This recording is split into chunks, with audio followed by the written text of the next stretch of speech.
ఈ మధ్య కాలంలో ఒవేరియన్ క్యాన్సర్స్ అంటే అండాశయ క్యాన్సర్ కేసులు ఎక్కువ అవుతున్నాయి మన దేశంలో.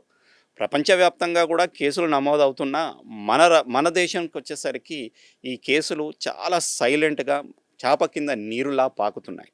ఓవేరియన్ క్యాన్సర్ అన్నది ఈజీగా కనుక్కోవడం కష్టం. చాలామంది పేషెంట్స్‌కి సిమ్టమ్స్ లక్షణాలు ఏముంటాయో అవి చాలా వేగ్‌గా ఉంటాయన్నమాట. అది ఏదన్నా అయ్యి ఉండొచ్చు. అందుకని ఫస్ట్ డాక్టరు అనుకోరు ఇది ఓవేరియన్ క్యాన్సర్ అయి ఉండొచ్చని. పేషెంట్స్ కూడా వాళ్ళకి స్ట్రైక్ అవ్వదనమాట. ఓవేరియన్ క్యాన్సరు ఇది అండాశయంకి సంబంధించిన క్యాన్సర్ అయి ఉండొచ్చన్నది.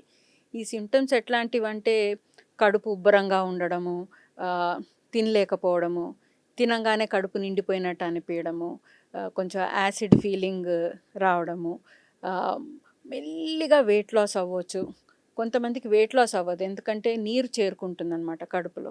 అట్లాంటప్పుడు యాక్చువల్లీ వెయిట్ గెయిన్ అవుతుందనమాట వాళ్ళకి. ఊరికే యూరిన్ ఇన్ఫెక్షన్స్ రావడము, ఏ కారణం అన్నది సరిగ్గా అర్థం కాకపోవడము.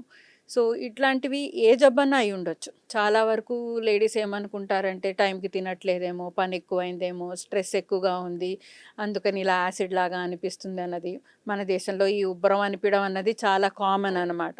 సో, అందుకని మనం డాక్టర్స్ దగ్గరికి వెళ్ళము. వెళ్ళినా ఏదో టాబ్లెట్ ఇస్తారు. 2 వారాల తర్వాత రండి అంటారు. మళ్ళీ మనం 2 వారాల తర్వాత వెళ్ళము.